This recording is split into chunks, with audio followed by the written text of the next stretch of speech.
Hello friends, welcome to mini tech channel. आज हम पढ़ेंगे Varignon's theorem of moment. Varignon's theorem of moment से हम रिजल्टेंट की लोकेशन कैलकुलेट करते हैं। ठीक है, तो अब आप लोगों को पता है कि रिजल्टेंट क्या होता है। रिजल्टेंट होता है जब किसी ऑब्जेक्ट पर ए नंबर ऑफ फोर्सेज एक्ट कर रही हों, जैसे कि F1 F2। तो इन सब फोर्सेज को हटाकर अगर हम एक सिंगल फोर्स लगा दें जो कि उतना ही इफेक्ट डालेगी जितना कि ये दोनों फोर्स मिलकर इस ऑब्जेक्ट पर प्रभाव डाल रही हैं, तो उस सिंगल फोर्स को हम क्या कहेंगे? रिजल्टेंट। अब हमने लास्ट चैप्टर में देखा था कि हम रिजल्टेंट कैलकुलेट कैसे करते हैं।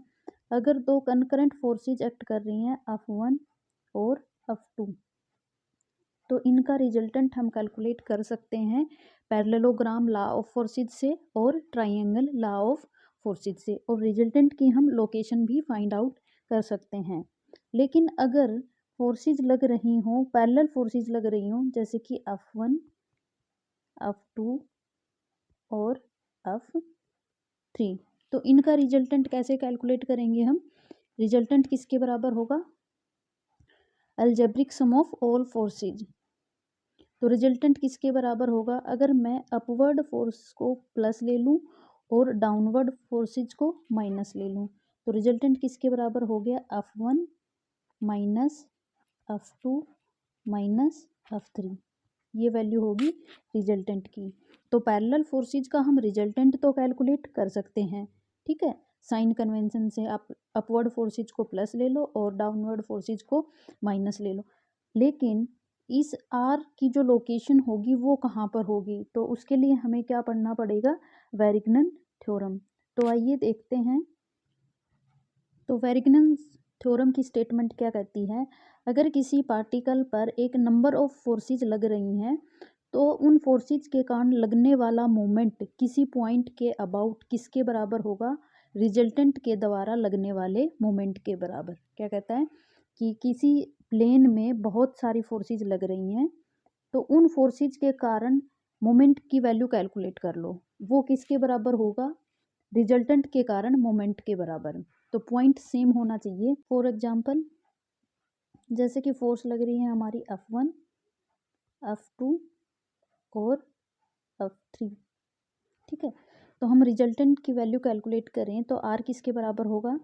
मैं अपवर्ड फोर्स को प्लस ले रही हूँ और डाउनवर्ड फोर्स को माइनस ले रही हूँ, तो F1 plus F2 minus F3, ठीक है। तो रिजल्टेंट की वैल्यू हमने कैलकुलेट कर ली। अब हम क्या कैलकुलेट कर सकते हैं? मोमेंट भी कैलकुलेट कर सकते हैं। तो हम मोमेंट कैलकुलेट करेंगे F1 के कारण, F2 के कारण और F3 के कारण, किसी भी पॉइंट के अबाउट। सपोज करो हम मोमेंट कैलकुलेट कर रहे हैं इस पॉइंट के अबाउट, ठीक है।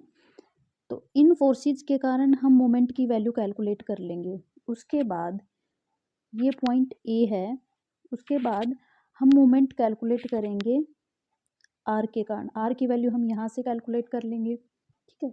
तो इन फोर्सेज के कारण जितना मोमेंट लगा है ए पॉइंट के अबाउट, वो किसके बराबर होगा? रिजल्टेंट के कारण जितनी भी मोमेंट की वैल्यू आएगी उसके बराबर होगा। तो ये होगी वेरिग्नन्स थ्योरम की स्टेटमेंट। हम इस स्टेटमेंट से आगे न्यूमेरिकल सोल्व करेंगे पैरेलल फोर्सेज के। यहाँ तक सभी को क्लियर है आई थिंक। तो ये स्टेटमेंट होगी वेरिग्नन्स थ्योरम की। This theorem states that if a number of coplanar forces are acting simultaneously on a particle, then the algebraic sum of moment of all the forces about any point in their plane is equal to moment of their resultant। Simultaneously का मतलब होता है एक साथ, एक साथ, ठीक है। एक साथ अगर किसी ऑब्जेक्ट पे फोर्सेज लग रही हैं, तो उन सभी फोर्सेज के कारण आप किसी पॉइंट के अबाउट मोमेंट कैलकुलेट कर लो। वो मोमेंट किसके बराबर होगा? रिजल्टेंट के कारण उन फोर्सेज का रिजल्टेंट कैलकुलेट कर लो और उस रिजल्टेंट का आप उसी पॉइंट के अबाउट मोमेंट ले लो, तो वो दोनों क्या होंगे? बराबर होंगे। तो ये होगी वेरिग्नन थ्योरम की स्टेटमेंट। अगला टॉपिक है हमारा लॉ ऑफ मोमेंट। तो लॉ ऑफ मोमेंट क्या कहता है? अगर कोई बॉडी इक्विलिब्रियम में है, अगर कोई बॉडी इक्विलिब्रियम में है, तो उस पर लगने वाला क्लॉकवाइज मोमेंट किसके बराबर होगा? एंटी क्लॉकवाइज मोमेंट के। The law of moment states that if a number of coplanar forces are acting on a body and the body remains in equilibrium, then the sum of clockwise moment is equal to the sum of anti-clockwise moment.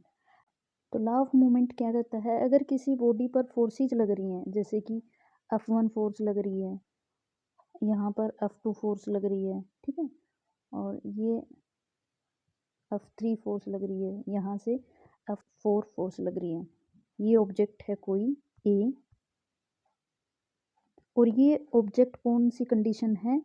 Equilibrium की condition में है। Equilibrium की condition का मतलब ये होता है कि इसमें कोई भी मूवमेंट नहीं हो रहा है, ये रेस्ट की पोजीशन में है। क्योंकि हम फोर्स लगाते हैं तो बॉडी मूव करती है, लेकिन इसमें इस तरह से फोर्स लगी हुई है कि ये बैलेंस है, ठीक है।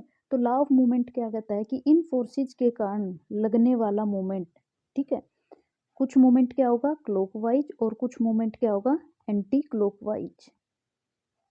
तो क्लॉकवाइज मोमेंट किसके बराबर होगा? एंटी क्लॉकवाइज मोमेंट की। तो ये स्टेटमेंट है लॉ ऑफ मोमेंट की। अगर किसी बॉडी पर ए नंबर ऑफ फोर्सेज लग रही हैं और बॉडी इक्विलिब्रियम की कंडीशन में है, तो उन फोर्सेज के कारण लगने वाला क्लॉकवाइज मोमेंट किसके बराबर होगा? एंटी क्लॉकवाइज मोमेंट की।